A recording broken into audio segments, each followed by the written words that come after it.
नरेंद्र जिस कार्य को भी करने की कोशिश करता था पहले ही निराश हो जाता था।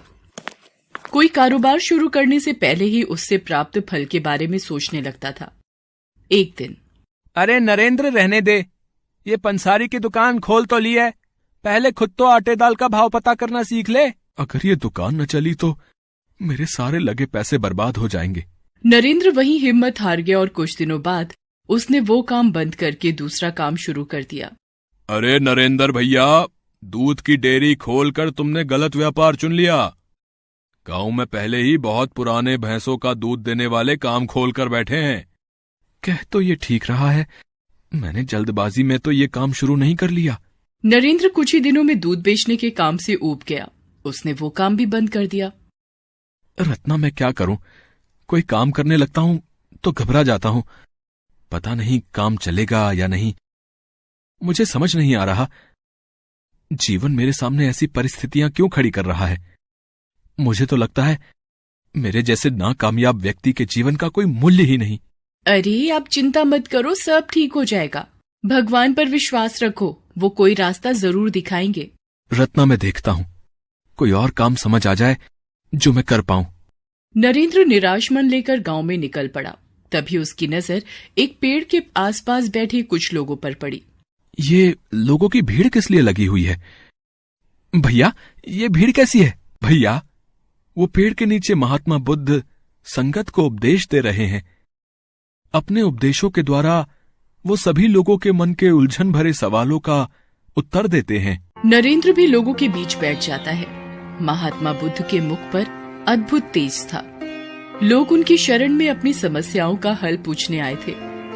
नरेंद्र महात्मा बुद्ध से बोला, हे महात्मन, मेरा भी एक प्रश्न है जिसका उत्तर मुझे नहीं मिल रहा। मेरे मन की उलझन को भी दूर कीजिए प्रभु। वत्स, जीवन में कोई ऐसा प्रश्न नहीं जिसका प्रकृति के पास उत्तर न हो। इस सृष्टि पर यदि कोई प्रश्न है तो उत्तर भी है। पूछो वत्स, क्या पूछना है?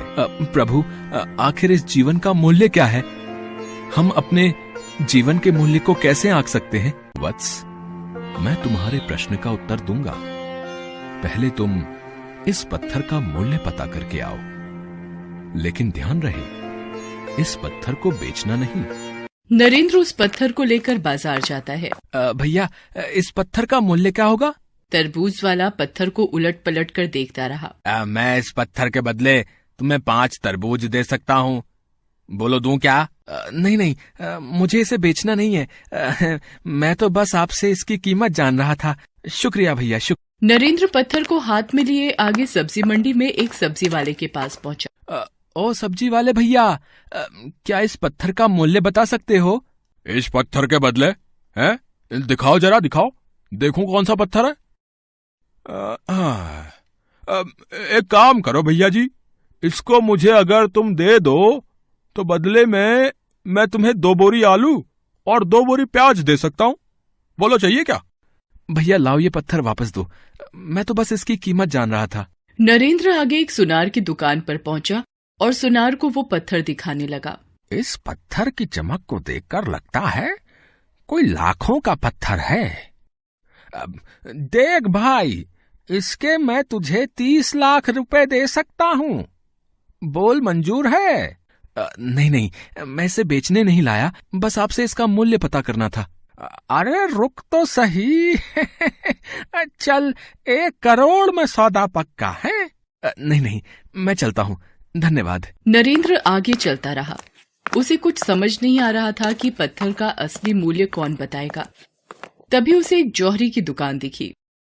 एक आखिरी बार हीरे की परख करने वाले इस जौहरी से भी पूछ लेता हूँ।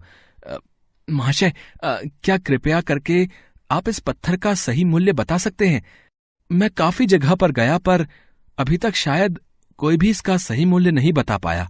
जौहरी ने उस पत्थर को जैसे ही देखा वो देखते ही पहचान गया।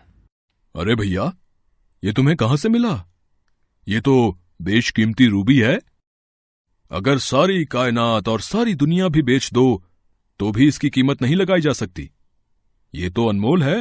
नरेंद्र वहां से सीधा महात्मा बुद्ध के पास गया और उनसे बोला, भगवान, ये बेशकीमती पत्थर तो रूबी है, पर इससे मैं जीवन के मूल्य को कैसे समझूं? वत्स, तुम्हें हर किसी ने अपनी अपनी समझ के अनुसार इस पत्थर की कीमत बताई। तरबूज वाले ने इसकी कीमत 5 तरबूज बताई। सब्जी वाले ने इसकी कीमत 2 बोरी आलू प्याज समझी और सुनार ने 1 करोड़ रुपए। जोहरी इसकी असली कीमत जानता था, उसने इसे पहचान लिया। इसी तरह जीवन का भी मूल्य है। हर व्यक्ति अपनी समझ और जानकारी के हिसाब से ही इस जीवन का मूल्य बताता है। सबसे पहले खुद को मूल्यवान समझो। तुम खुद एक हीरा हो।